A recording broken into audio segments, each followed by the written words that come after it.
One day he invited me over to his house again, and there was another young person there, probably around the age of 19. By this time, he's like 16 years old, 16, 17. And he told me to dance for his friend.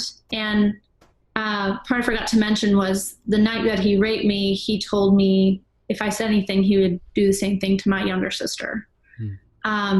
And so that was always kind of hanging over my head, that fear of if I don't do these things, they're going to go after her. And if that meant, I was going to die, then I was going to die. So that's what a lot of people always want to know. They're like, well, why'd you keep going back over there? And why didn't you tell anybody? And that's why. And I was so young, you believe everything that every adult says to you.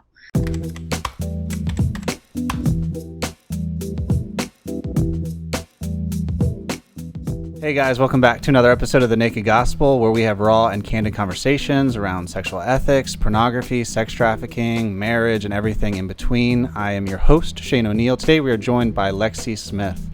Lexie Smith is an activist around things like anti-sex trafficking and social justice. She has an extraordinary story. We're bringing her on today in light of the kind of international anti-sex trafficking awareness that's taking place. We're also bringing her on because there's this delusion. I've deluded myself with it, and a lot of people are blind to it as well, that there's no link, or there's just a loose link between pornography and sex trafficking. She was sex trafficked here in the States, and she's just going to be sharing her story with us. She is awesome, and I've known her for a bunch of years. Just really honored that she would join us. So we're going to jump right into that. Lexie, thank you so much for being on today. I am really glad to, just reconnect with you, because you've written for Proven Ministries before. You've done a lot of stuff in a lot of different places, but I bumped into you like years ago in Tennessee, where you shared your story with me, and a lot of time has happened between now and then. So just thank you so much for being on today. Yeah, thanks for having me. I'm so excited. Yeah, it's good to see you again. Yeah, it's been a minute. I know, it's been forever. It's been a while for sure. I like the couch. It looks so sweet. Thank you. Yes. It's very comfortable. It was like I nabbed it for like $100 on Facebook Marketplace. Well done. Like, heck yes. Yes. So like your interview couch. Yeah, basically. Yeah. It's No, also very comfy, good for napping. So I dig it. Most life-acted. Very cool. Very cool. Lexie, before we move backwards, maybe just let people know maybe like who you are, what you're doing, some of the stuff you're involved in, and then we can trace backwards and just hear some of your story. Yeah, definitely. So I am an advocate, an activist in the space of social justice, not only focused on human trafficking, but just kind of in general, especially with this new wave after George Floyd. It's just really has blown my world wide open and really shifted my heart a lot. And so figuring out what that looks like exactly for me and what my lane is in that space. But that's kind of forever where I'm at. Yeah. My day job is marketing and advertising. And I'm a survivor of sex trafficking. Thanks, Lexie. Again, just love having you on, and thank you for your willingness to share your story with us. Would you, people hear that, like even sex trafficking, and they think like a land in a different place. Yeah. But you're from the South, like here in America. And so would you just share your story with us? We'd just love just to be present to it and hear it. Yeah, definitely. I've actually lately, whenever I share my story, before I come out, I've been asking people, and I would love for anyone like listening and not necessarily watching this to think about, what do you think I look like? What do you think my life was like during this time? Because I feel like it's important to be aware of those biases that we come into other people's narratives with, because it inhibits us from being able to hear. Yeah. And be able to actually like have some compassion and empathy with someone and actually sit in their story. Because what happens, and we just see this all the time, people become really skeptical and they start questioning and trying to unravel something as if we're all like journalists. It's our job to like find the lie or find the truth. And that's not really our calling as Christians. And so we're asked to grieve with those who grieve. And I think that this means like sitting with somebody in their story and not trying to figure out if they're lying or not. So with that being said, I was raised middle class in a Christian home, Christian and Italian home, so Christian Catholic. We were together all the time, like super tight-knit family. And I grew up in the suburbs of Chicago. Like, I have a photo of the house that I was trafficked out of, and people are like, oh my gosh, it looks like a normal home in a normal neighborhood. Like, you would never think that there's an 11-year-old being sold out of that house to random men in the community. Like, never in a million years, right? So it was also shocking for my family once they, found out what had happened, and it's been difficult for them to kind of accept that. But it's always tough for people to wrap their mind around that. Literally like the ideal Christian family is what my family was, still is. And I was trafficked. And I think it just goes to show it really doesn't matter. Like, the enemy does not care. Like, if there's a way in, it'll be found. And I think a lot of people, because they believe that they're above having access, their kids being accessed by evil people, so to speak, that it's not going to happen to their family. And so they don't have to worry as much, or not going to happen to anyone in their circle. But it's just not true. It's just really not, especially with the advances in technology. We're seeing a new wave in exploitation called sextortion. And if anyone wants more info on that, you can go to, there's a great organization called Thorn. They do tons of research on it. And basically, kids are being pimped out from their bedrooms while mom and dad are downstairs making dinner. Like, it's not about kids that are running away all the time, that are living in bad neighborhoods, that are getting just caught up in the wrong crowd. Traffickers are really smart. And the guy that recruited me was no different. And a tactic that they often use is affection, dating, and they get into this, basic human need to belong and to be loved, right? And so I met this kid. He was about 15 when I met him, and I was like around 9, 10. And he didn't come from a home like mine. And my grandmother has always just been this like sweet, amazing person, where if there's, kind of lost teens in her neighborhood, she kind of mothers them and brings them in, invites them over for dinner every night. And so he was there most nights. I was only there, on weekends when my family would come, or like over the summer when I would stay the night. But that's how we met. He lived a couple doors down from her, and he was just around. And they just had a little bit too much trust, and allowed us to spend a lot of time together. Come to find out, my mom wasn't fully aware of that. But if she had been aware, things might have played out a little bit differently. But nevertheless, I ended up building a relationship with this teenager, and I thought he was so cool, and he was like really interested in me. And I was starting to kind of become like aware of boys, and it was a time in my life too where I was feeling very disconnected from my dad, and we just didn't have a good relationship. And so I kind of had this hole, so to speak, and this young kid was filling that. I wasn't necessarily like up for a full-blown dating relationship at the age of like 9 or 10, right? Yeah. But still like, wow, this like cool older kid is like into me, and he's he makes me feel good because he's showing me affection and he's showing me attention. And it's just something as small as that. And the way that can even look nowadays is a lot of traffickers are actually teenagers, like the ones that are doing the recruiting. And they're not always males. A lot of them are actually females. The females that are also being sold, they will also, part of their job, so to speak, is to also recruit more females in. And so that makes it even easier because, another female talking to another female feels safe And so what'll happen now is, they'll wait until there's a bad day, and bad days always happen, right? Like someone's going to upset your child at school, or you're going to upset your child just from the parent-child, dynamic, and they're going to say something about it online.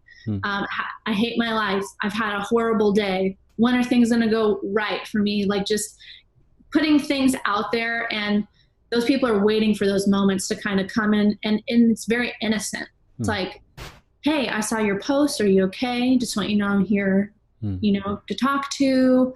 And they might not bite in that moment, but, over time, they'll just kind of be this consistent they seem to care voice. And in the perfect vulnerable moment, that's when they'll really connect. And a lot of kids will share and disclose much, much more when there's, a distance and you're just speaking through a screen than you ever would like sitting in front of somebody. But that wasn't exactly the day and age I was trafficked in. I just try to parallel it to like what that could look like now. For me, the way that looked was there was a typical kind of what we would call grooming period of about a year where, he was getting physical with me. And eventually one night he lured me over to his house to get batteries for a game we wanted to play that there weren't any batteries. And he was like, oh, I have them. And it was night, and we went over to his house, and I kind of had a sinking feeling once I got there. I was like, something doesn't feel right. I was like, I'm just going to wait outside. You can go get the batteries. And he scared me into his house by telling me that there were wild dogs in the neighborhood attacking people. And so I was like, okay, well, I'll just stand in the doorway then, and he can get the batteries, which of course, that's not what happened. And he ended up raping me that night, quite violently. And he had to actually carry me back across the street just because I was in so much shock. And once I got to my grandmother's, he just kind of like let me in, closed the door, and I got so sick. And it's a typical trauma response. Like when somebody gets to a place of safety, their body will then start responding to what happened.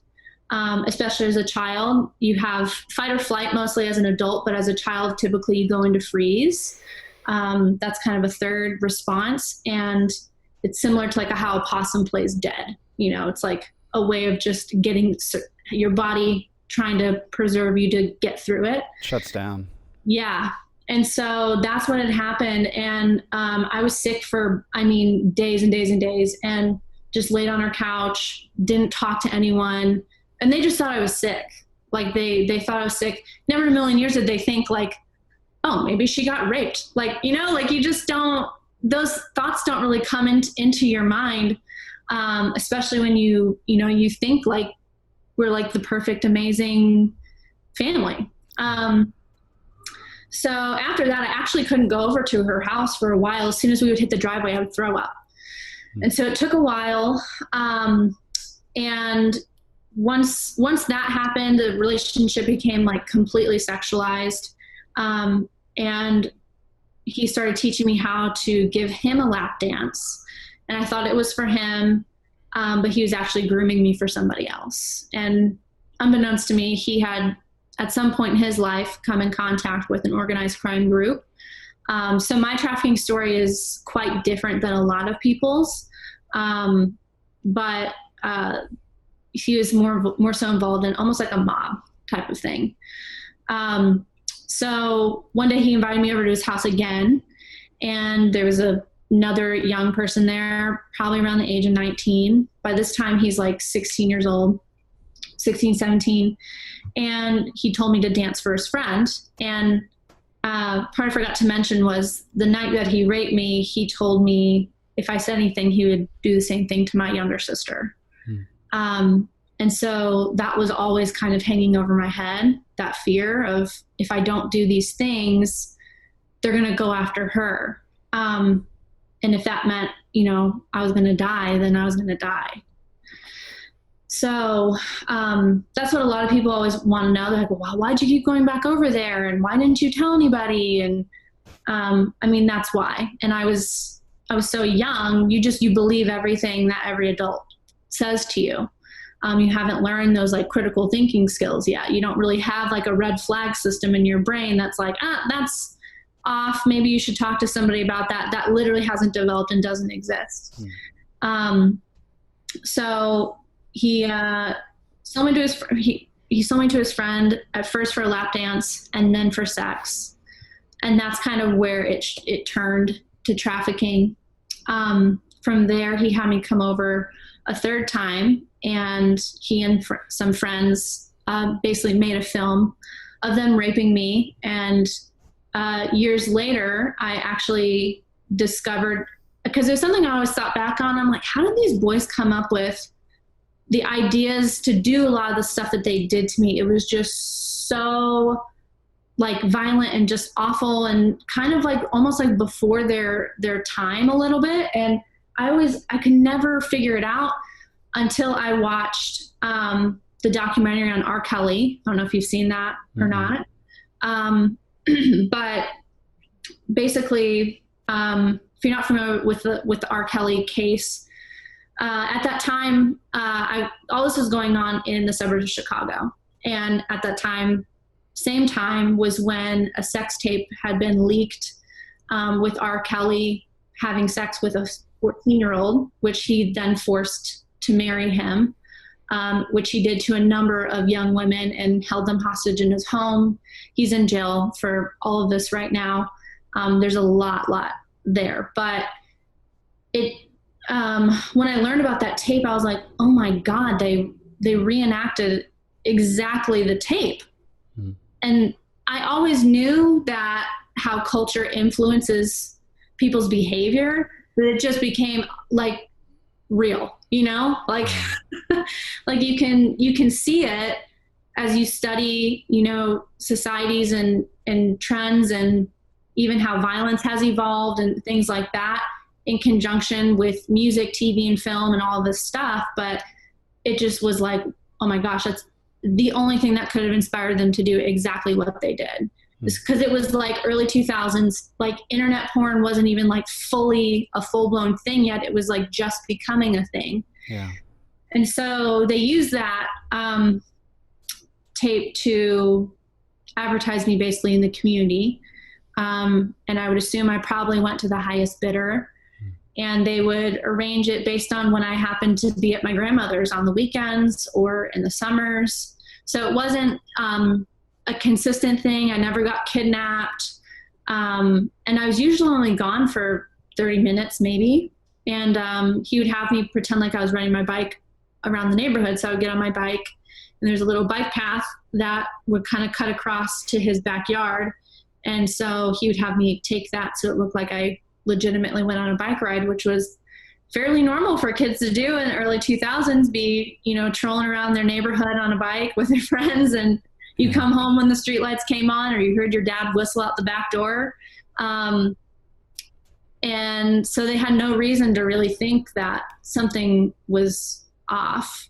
Yeah. And that went on for a couple of years. And all the men that came through were people, if you saw them on the street, they would probably smile at you and say hello, and you wouldn't think they were weird. Most of them would come in, they would take off a suit jacket. They all had wedding rings on. And you wouldn't take a look at them and think, oh, I think that person just came from raping an 11-year-old. Yeah, it was really bizarre. And it's actually amazing that I don't have a ton of memories from all of that. I actually had zero memories until college. But part of why I don't have a ton of memories is, just the way the brain works and kind of some amnesia stuff. But they also would force me to drink roofies like right before the interactions to limit my memory. And it ended not because anyone found out and the police raided it. Like, people always want this like really satisfying ending, but unfortunately it's not that.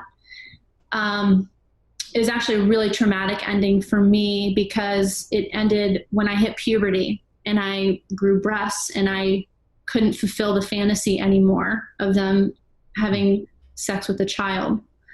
And so there was like a whole summer of me being like traumatically rejected by person by person by person by person, all in different ways.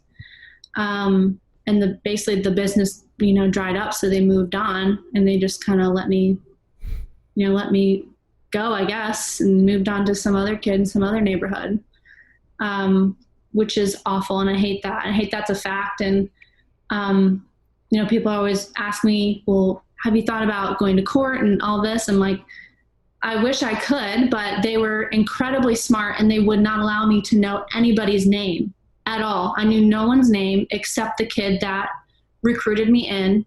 And with what I do and how long I've been doing it, I do have some cool friends in like the FBI. And so I have had people follow up on him and just see, hey, I can't bring him to court because I don't have anyone to corroborate my story. But if we can catch him on activity now, that would be, great to at least get him away from society if he's still acting in that way.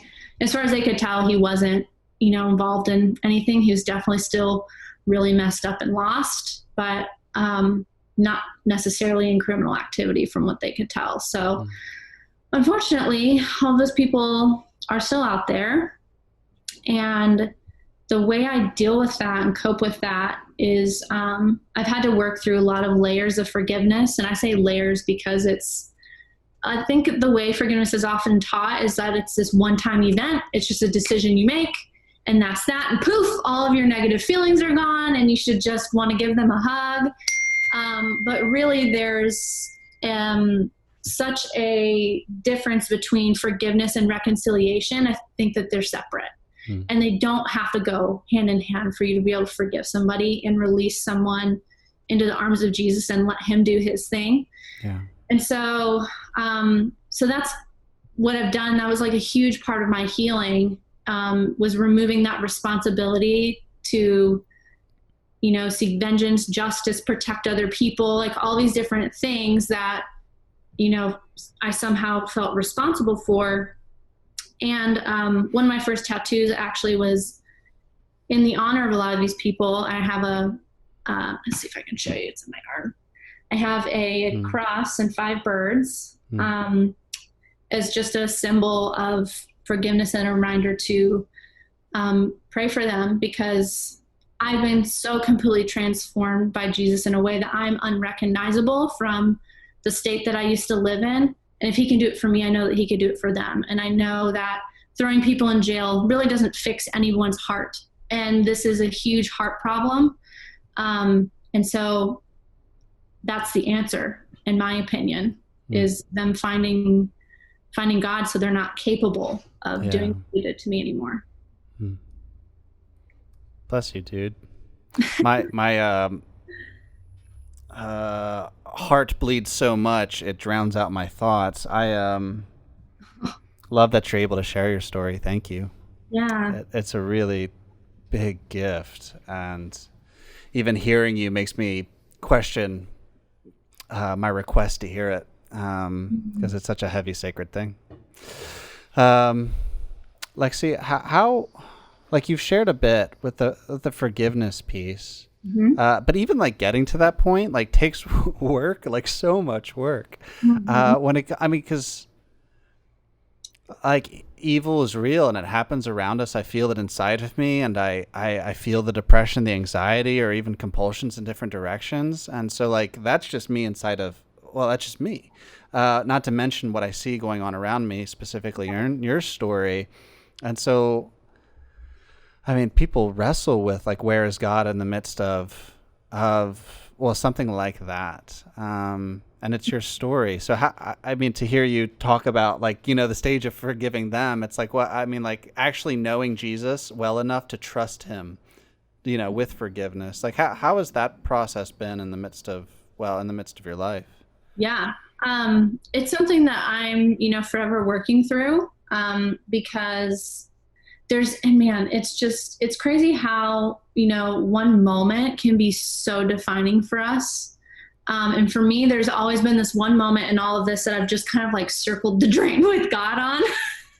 And it's like every time an issue comes up, he brings me back to this. I'm like, this again? Yeah. Again? Yeah. Like, I've gone through like 10 layers on this event.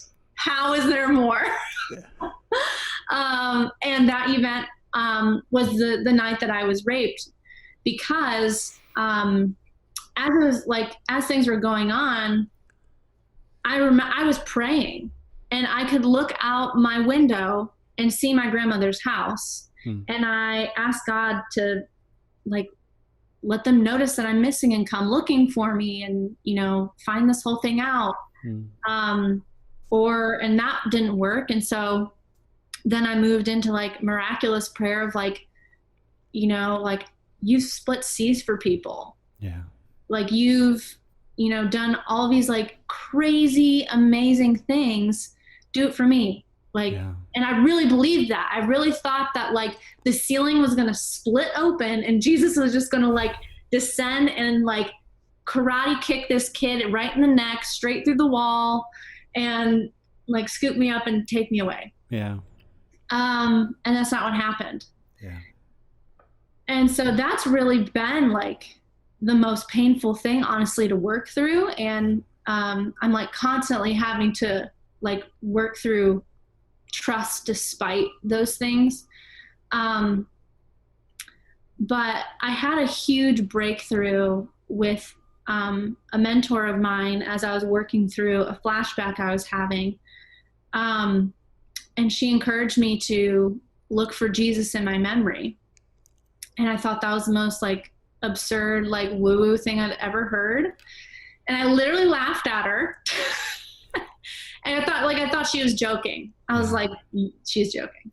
So I'm like laughing. She's like, why are you laughing? And then I realized that this whole thing and just the theology that I was raised in and how it got confused within my own trauma was I was taught that God can't look upon sin, and that the Father turned away from the Son when he died on the cross, and this whole thing. And so the way I pictured God in those moments was he was turned away from me, not because of me and that I was evil and I was making a sinful decision, but what was happening was so sinful that he couldn't look at that. And I had like rationalized this, and I was like okay with that. But there was still this unrest because that's not really the truth, and that's not the full picture. And she asked me to look for Jesus in my memory, and my heart was just like racing, which like for me, that's like, okay, like I have to like try and do this. That's like the leading of the Holy Spirit for me when I like feel like my heart's going to just like jump out of my chest. And so I took her up on her challenge, and it rocked my entire world because I finally realized why Jesus came. He came because God couldn't be with us, but he could, if he came and died for our sins. And so he came to be in the middle of every awful thing that we go through, everything that we witness, everything that our friends go through. And normally when I would experience a flashback, and what that is just, you know, something comes flooding to your memory, to the forefront of your memory. It's been kind of like locked away in these deep recesses of your brain, comes forward. And oftentimes it just doesn't come forward until you're ready, or sometimes certain ages can kind of cause things to release just because your brain is fully developed. And when I would have those, I would re-experience them like in fullness. Like I would feel things in my body. Like I've gone to the ER before because I went into shock as if like it just happened. But this time going into it with this, you know, mindset of I'm going to look for Jesus in this memory. And I'd never seen him in any of my other memories, but I also hadn't been looking for him. And so the memory that I've already described, where I arrive at his house and there's someone else there, Jesus is already there waiting. And the whole time, he never left my side, and he never looked away. Like he looked me like dead in the eyes. And even while I was being raped by this kid, he was looking me in the eyes, and he was just weeping, and he had tears just streaming down his face. And even like throughout this memory, it would almost get paused, and he would tell me like what he was thinking and feeling about me, about the person that was raping me, about the kid that organized the whole thing, about like all these like different things, and just like giving me an entire like narrative breakdown of every person's life that's being intersected in this moment in a horrific way, and how much love just covered all of it. And that shifted my entire world, because those memories really anchored me to this just dark, alone, like depression. I just like, my soul felt like it was locked in a cold dungeon. And once I was able to just choose a different perspective and look at it a different way, I could see it a different way by looking for Jesus in it. I mean, he is hope, like he is light, and all of those things that he got birthed into every single memory. And so, and redeemed that whole thing as far as having flashbacks. I used to be terrified of them. And then I started to look forward to them, because I'm like, I'm going to get to see Jesus again. And I'm going to get to hear like his thoughts about all of this. And so that like really shifted things for me. And obviously around the same thing, I've just done a lot of work around this like same moment. And as I've journeyed, I really have just taken on an attitude, and I don't know if this is the right attitude, but of, you know what, I'm willing to let you prove me wrong. Like I may feel a certain way, I may have lack of trust in these areas, but I'm willing to let you prove me wrong. And I think that's just enough of a yes for God to do something with. Yeah. And so in this journey, he's also kind of revealed, because I've always circled that why, you know, like why did you let this happen? Why didn't anyone do it? You know, just constantly going around that.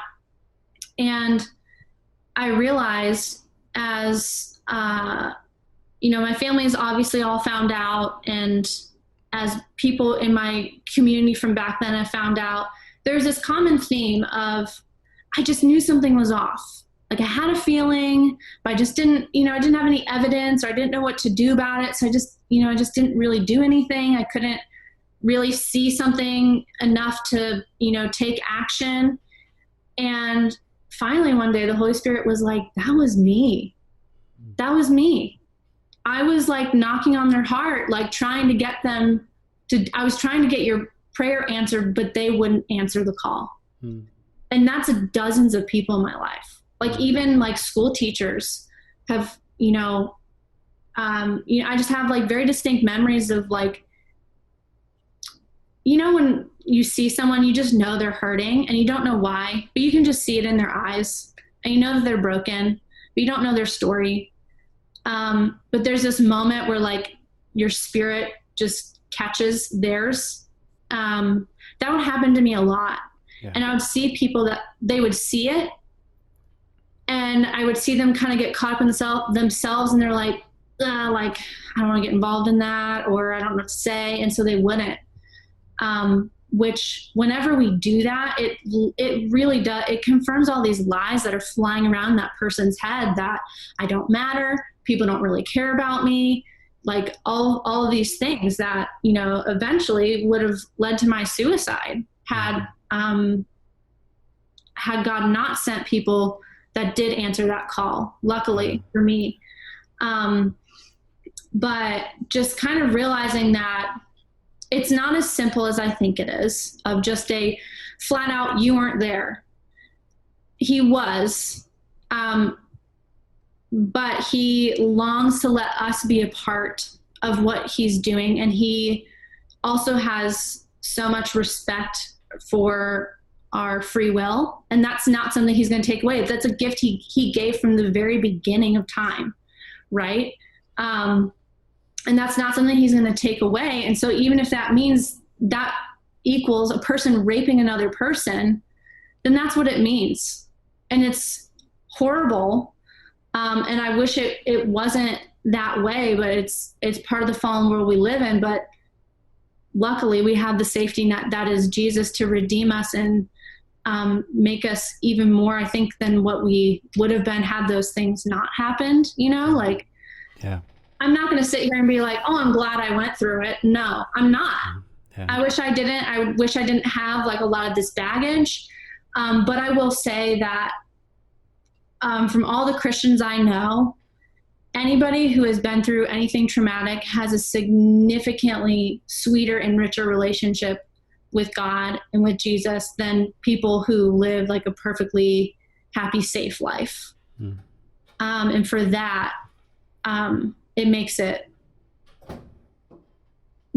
tolerable, I guess. Yeah. You know, like, yeah. It offers light. Yeah, definitely. Yeah. In really dark spaces, it offers light. Yeah. Yeah. Yeah. I thank you for sharing all of that. I appreciate you letting us peer in. When I was in eighth grade, I had like a series of situations where my grandfather passed away, and I was very close with him, and my aunt committed suicide, and it was the first time I came face to face with the idea that life might be so hard that there might be more hope in death than in actually living. Another aunt passed away, and a girl I was in love with, as far as I knew, was raped, and just like a series of just really jacked up stuff. And it was within like just like a month or two. And I remember getting so angry, just so angry. And I didn't know how to deal with like the pain of the world. And so I started using like just drugs and like just different things to insulate myself from that pain. Right. Because like, yeah, I like people would actually look at me and say like, this happened for God's glory, you know, like, and I was just like a mess of a kid. And I was like, well, I never stopped believing he existed. I just stopped liking him. Right. Yeah. And I like going back, the only thing I can really think of is exactly what you said. Like, I wish someone had just said to me that the pain you feel is a reflection of what God feels. It's a reflection of the pain God feels. Yeah. And you feel that estrangement because God felt that estrangement. You feel that brokenness and that sorrow and that grief because it's godlike. Your grief is godlike. And he has hope in the midst of that grief, you know, like he's the God of all hope, but he sees everything all the time. Right. And like he has this promise he's going to make all things new. And like no one gave me that vision, you know, like no one dignified my pain because I knew something was wrong, like something was terribly wrong. But they were telling me it's the way God made it, you know, and it's like, well, no, like your pain is godlike and he will make all things new. You know, like that's like a hope I can anchor my life on, my world on. But like, I didn't figure that out till I was 19, you know, it was years and years and years later. So it's very similar to the good news that Jesus had to pour into your heart for you to be able to journey with him out of that experience. So thank you so much just for sharing it with us. Yeah, of course. Happy to. You are a beautiful creature, Lexie. Thank you. Sincerely. That's so very brave and vulnerable. And I was looking at that the other day with the Corinthians passage of jars of clay. We have these treasures in jars of clay. And you know, the whole point is there are cracks, and the only way the light can get out is through those vulnerable cracks. You know, and it really is like vulnerability is the way of Jesus. And I'm just so grateful that we get to see him in the cracks of your life. So thank you. Taking even just a step back from story specifically, a lot of people, myself included, at different points in my life, there's this delusion that like pornography is safe and that sex trafficking or sexual exploitation is just like that's broken for sure. A lot of people use porn thinking it doesn't impact anyone except for themselves. They're like, okay, well, like I know I'm wrecking my own stuff, but I do it in private and it doesn't impact anyone else. And so could you just take a minute and maybe walk us through any or some of the connections or the overt connections between sex trafficking, exploitation, and pornography? And just show us if there's any overlap between the two. Yeah. I mean, you can hear some of it within my own story that, I mean, basically what happened was inspired from a sex tape from a celebrity. From porn. And from a lot of the men, before they would come in the room, I was actually forced to watch pornography to know what was going to be expected, what the person was wanting. So I don't know if that meant they were like submitting, you know, what porn they were watching or like what they were wanting that experience to be like. But that's, you know, how I experienced it. And I know that that is not uncommon. That is actually incredibly common, especially for younger children and teens that are being trafficked, that they are forced to watch what people are going to be wanting. And I feel like that's the most direct like relationship that you could ever show. Like they're literally wanting to reenact what they're seeing. And it's just proof like it doesn't stop at looking. And just because, you know, I don't think it necessarily means that every single person that watches pornography is going to go out and, you know, purchase a person. I'm not saying that at all. But, you know, that's the path. That's the pathway. And you might stay on this little portion of the pathway for a long time, but that's kind of where the pathway sort of ends and like leads you to.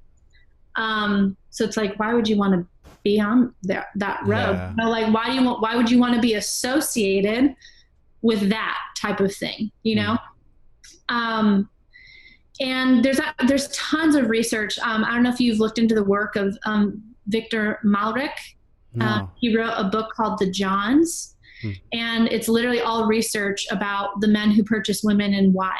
And it's like based on neuroscience, based on a lot of case studies. And a lot of those men say the same thing. Like, I was watching pornography one day, and before I knew it, I was out looking for the real thing. And it's just the nature of addiction, you know, like it starts off as one thing. And like, this isn't even an argument of like what the Bible says. Literally, science has proven that pornography is as addictive as heroin and meth and anything else. And in order for you to continue getting that high and feeling almost that connection and what you get from it, the reason why you do it, it has to evolve, which means there have to be more elements that get brought into it, like children, animals, the elderly, different qualities that have caused pornography to now evolve to where they're seeing like brand new newborn babies being raped. Like, that's happening because of the addiction that pornography causes, this demand for more stuff. I feel like that's probably enough to say on that. But I think, you know, anyone that has a hard time understanding that, though, it probably is just hitting really personal, and I get it. Like, I'm not saying that you're one of those people at all. That's like looking at baby rape porn. But what you're associated with is feeding a bigger machine and allowing there to be financing and all kinds of stuff for things like that. You know, just be careful what you associate yourself with, you know, like,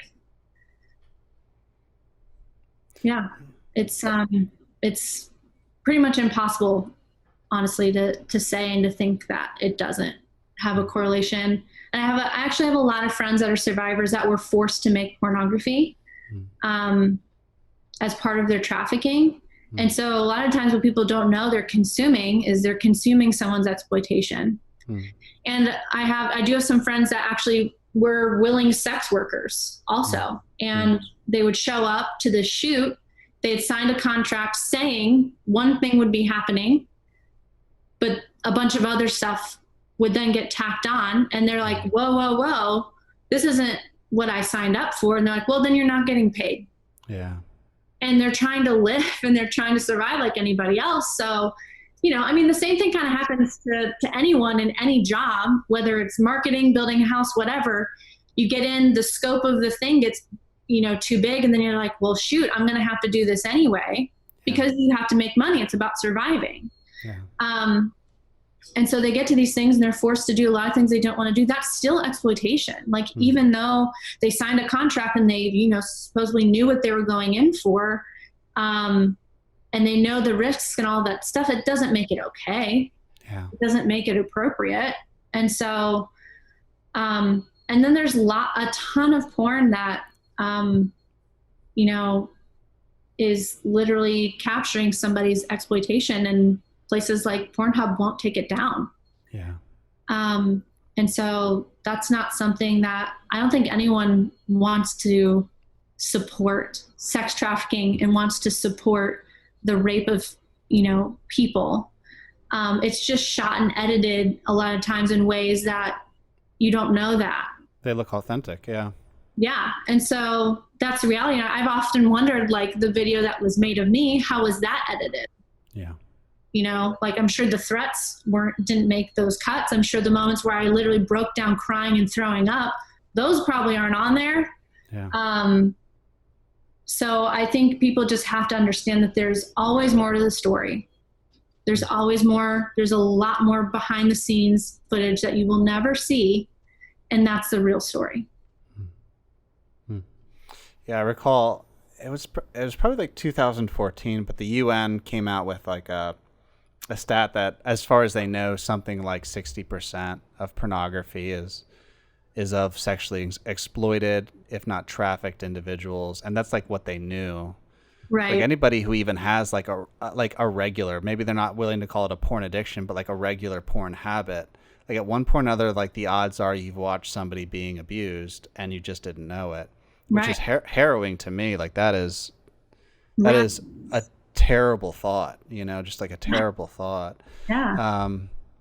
I came across this quote. It was a while ago, and I don't remember who it was, but the words itself, they were, every time we spend money, we're casting a vote for the kind of world we want to live in. It was always struck me, and we're doing that with porn too. Like every click is a vote, of the kind of world we want to live in. Yeah. Everything you consume, you end up creating. Yeah. It just doesn't come in and never come out in some other way. It doesn't mean you're going to start filming porn. Like I feel like people sometimes will take phrases like that and turn it into an extreme, but it's more just how things trickle out. That's true. And what you start accepting more of. Yeah. Yeah. Okay. So I don't want to, obviously there's a huge challenge by way of like, well, we probably shouldn't watch porn. But like for those who want to try and figure out how to get more involved and be more present to this stuff, how would you suggest that? Because it's a really big villain that lives in dark places. And so even like the idea of like fighting it or trying to build awareness, like what does that mean? And do you have any like practical thoughts or ideas that might be helpful for those who are listening? Yeah. And I think any big, issues like this, you have to really just find your lane in it and run that race, not the whole grandeur of the whole thing, right? Yeah. That's how you get burnt out, or you won't even start just because you'll start researching and you're like, oh my gosh. Yeah. So if, you are immediately, pulled towards protecting children, great. Or if you're a parent and you're like, how do I protect my children? Yeah. There's great apps, and by you educating yourself, you can start educating your circle. Yeah. But something I always recommend for parents is an app called Bark, and it monitors all of your child's apps, even the ones that are hard to, like Snapchat, WhatsApp, all of that stuff. And based on keywords, it'll alert you and let you know if there's something you need to look into, so parents don't feel like they are constantly having to nose through their kids' phone and kind of make their child feel really disrespected, like they don't have privacy and all of that. So, maybe it's just starting there with sitting your kids down and being like, hey, we're going to implement this thing on all of our devices. Is for your protection, and here's why. What do you think about that? And letting them even be a part of that conversation. And then, having the same conversation with your friends and maybe hosting, let people, well, I guess it's COVID, so you could host a Zoom call. Yeah. And just letting people hear like what you're learning. Yeah. Or maybe your lane is like, you want to know, okay, well, what's happening with people after they're experiencing this? And you're more concerned about their aftercare and their healing. Right.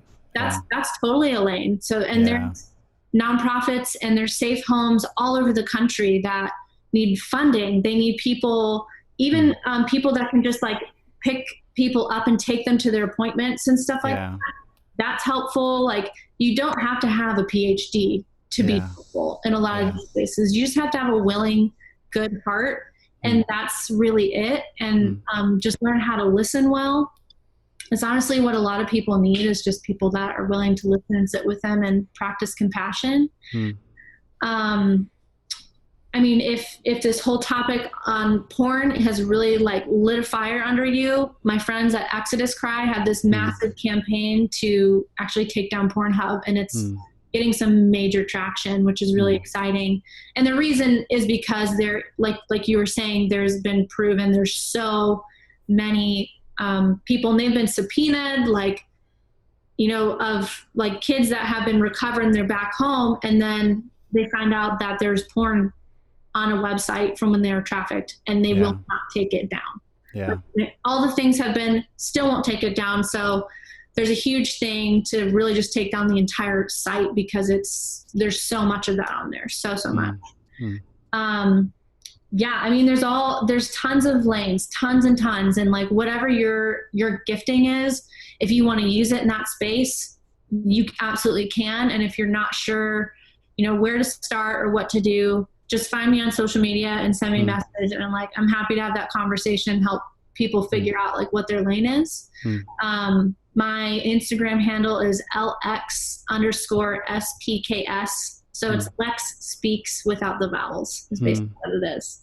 So yeah, just shoot me a message and let me know, like, hey, this is what I'm thinking. Is this a dumb idea? Or how can I use graphic design? Or I'm just a mom, like, what can I do? We can have a conversation for sure. Yeah, and I'd actually encourage our listeners to do that, because you intentionally stay pretty active on there to be present to people and to like just continue to create awareness. So I'd highly encourage that.